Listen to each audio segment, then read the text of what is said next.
à cette saison de l'honneur que tu proposes pour tes enfants en ce solstice d'été. Merci de nous bénir. Merci de nous révéler ton amour. Merci de nous accorder ce que tu es. Car tu es le présent de notre vie, la réalisation de ce qui est impossible. C'est toi qui commences et achèves toutes choses. Tu nous donnes l'opportunité de nous connecter à ce qui est merveilleux, ce qui est beau. Je prie, Seigneur, de disposer le ciel et d'ouvrir les écluses du ciel pour mon frère, pour ma sœur, connectés pour toutes ces personnes qui ont soif de ta présence, qui ont besoin de toi, Père. Car je crois, Père, que fondamentalement, tu es le Dieu capable de toutes choses. Ma prière, Seigneur, c'est que nous puissions te toucher, que nous soyons honorés en toi, que nous puissions vivre de ton amour et de ta grâce.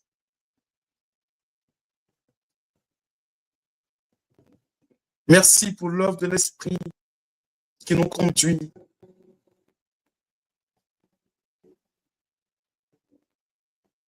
Merci pour cette sagesse. Je prie, Seigneur,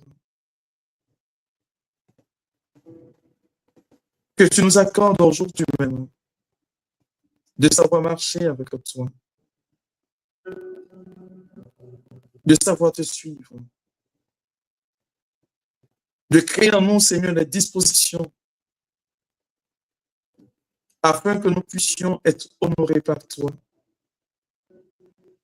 Merci de bénir la vie de mon frère et la vie de ma sœur. Merci pour ce que tu touches de ta grâce, ce que tu bénis maintenant, ce que tu fais du bien. En ce deuxième jour de préparation, je prie que, Seigneur, l'intimité avec toi continue sa route et ne s'arrête jamais. Qu'il continue de pleuvoir abondamment. Qu'il y a encore, Seigneur, beaucoup de bonnes choses. Parce que je sais que tu es capable de beaucoup de choses pour nous. Ne regarde pas, Seigneur, nos forfaits, mais accrois l'œuvre de ton amour en nous, toi qui es Dieu, pour les siècles sans fin. Amen.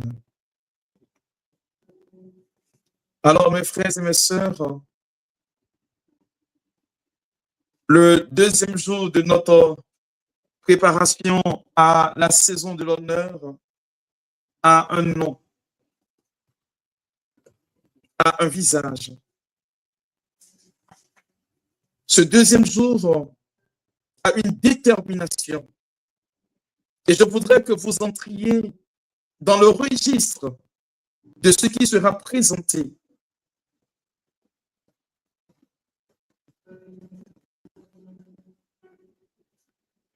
Et le thème, vous le savez bien, la fidélité dans l'anonymat.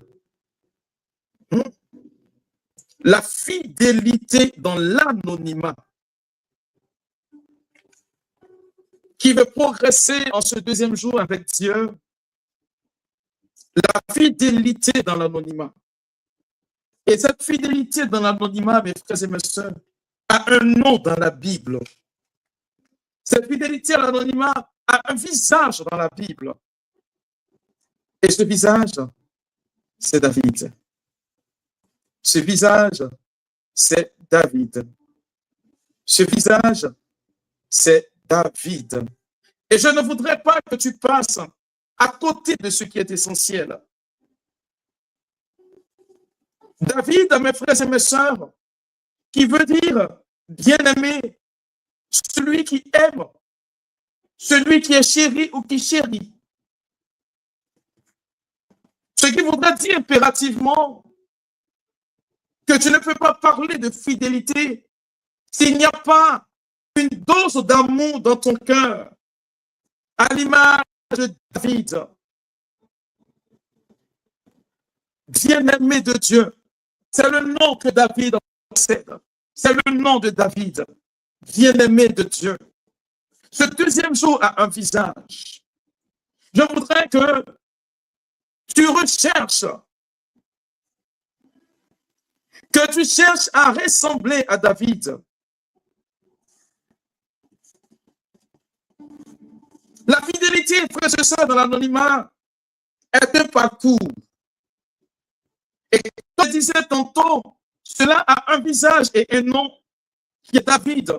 Si tu veux comprendre cette fidélité dans l'anonymat, on va suivre David à la trace. Parce que Dieu n'honore pas tout le monde. Je le précise bien. Dieu n'honore pas tout le monde. Ce que Dieu désire honorer, ce sont des personnes qui, à l'image de David, ont marché dans la présence de Dieu. Ce n'est pas seulement un nom, mais j'ai envie de dire, c'est une école. C'est une école. Je voudrais qu'aujourd'hui, nous partions à l'école de David pour devenir fidèles dans l'anonymat. Parce que toute élévation de Dieu porte un nom et un visage. Hier, nous voyons le visage de Joseph. Aujourd'hui, c'est le visage de David. La première chose que David veut nous enseigner, la première chose que David veut te donner aujourd'hui, le premier message, j'ai envie de dire, la première leçon de la fidélité dans l'anonymat, mes frères et mes sœurs, c'est le service dans la discrétion totale. Celui qui veut être honoré comme David, qui a été fidèle dans l'anonymat, doit commencer par servir dans la discrétion totale. Le premier point, c'est le service dans la discrétion totale. Tu ne peux pas parler de fidélité dans l'anonymat si tu ne gardes pas de discrétion dans le service. Et on le voit en 1 Samuel, le chapitre 16, le verset 11. Puis, nous dit l'Écriture, Samuel dit à Jessé, ce sont tous cela tes fils. Et il répondit, il reste encore le plus jeune, mais il fait paître les brebis. Alors Samuel dit à Jessé, envoie le chercher, car nous ne nous placerons pas avant qu'il soit venu ici. Servir Dieu dans l'anonymat. Servir Dieu dans l'anonymat. La fidélité dans l'anonymat commence par le service dans la discrétion totale. Voyez, l'Écriture dit que Samuel demande à rencontrer tous les fils de Jessé. Mais contre toute attente, j'ai dit que contre toute attente, le père de David l'oublie. On a dit, il va venir ses 7 premiers enfants.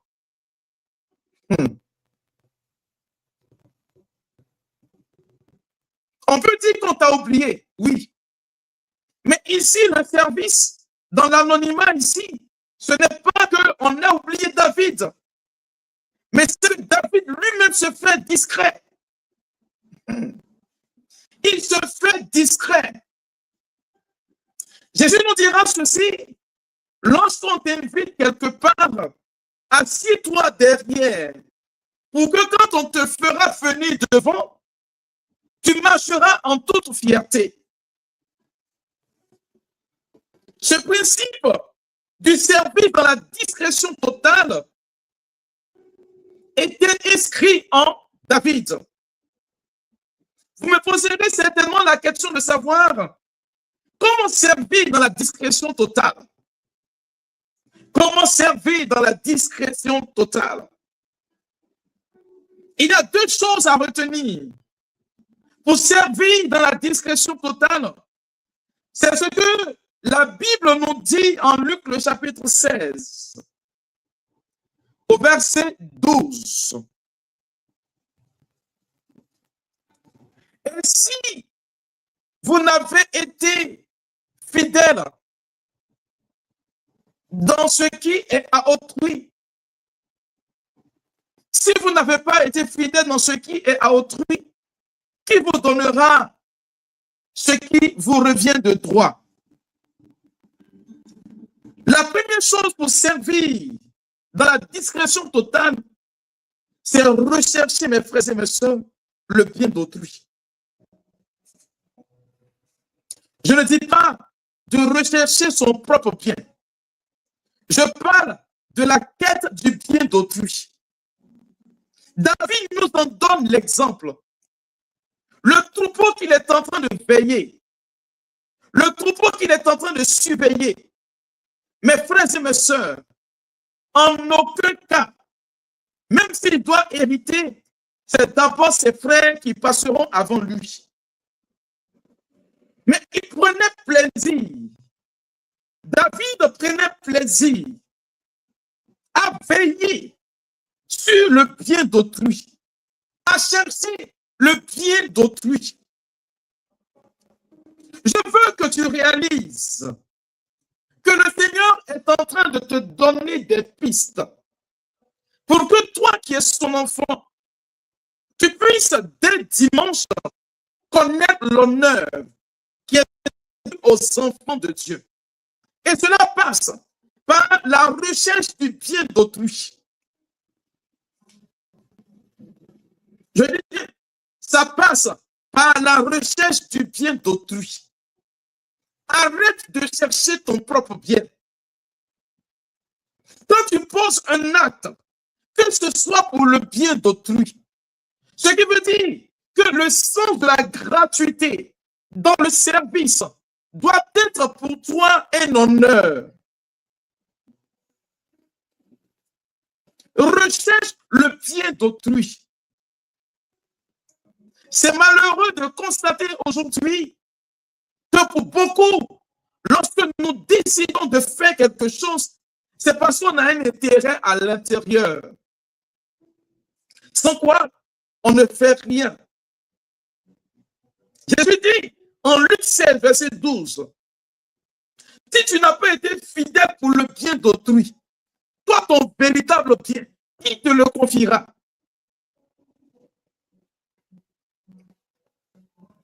Mes frères et mes sœurs, lorsqu'on dit que je suis un enfant de Dieu et que je suis appelé à régner, ce n'est pas dans le fait de porter le nom d'un enfant de Dieu qui fait que tu es appelé à régner.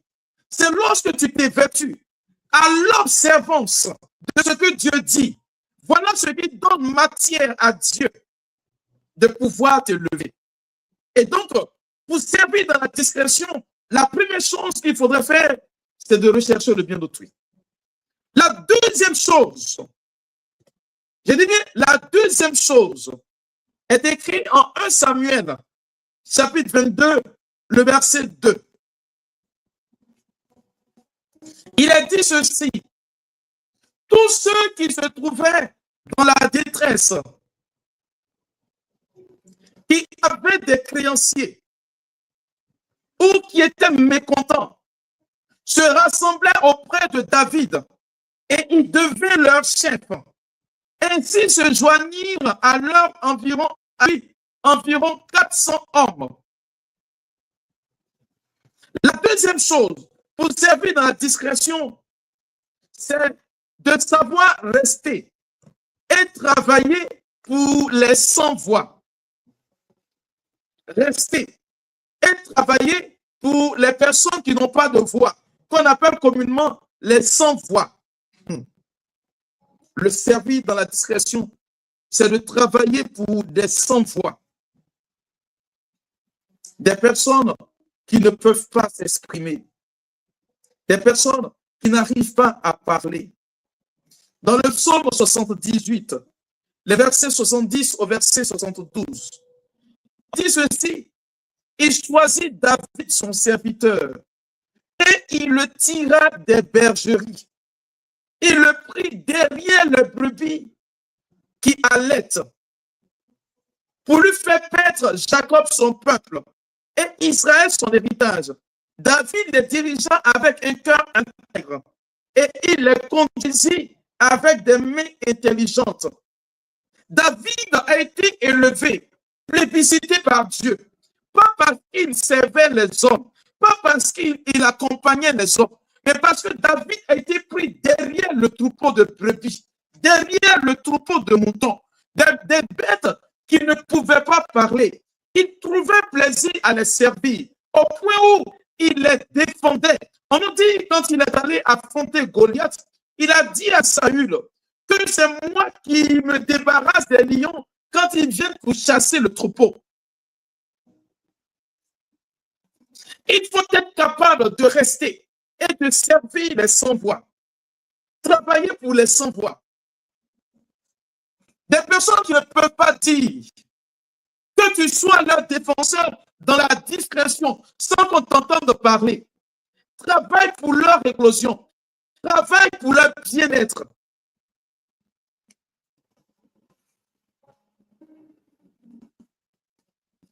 Servir dans la discrétion. Voici les 2 points. Chercher le bien d'autrui en premier. Deuxième, rester travailler pour les sans-voix.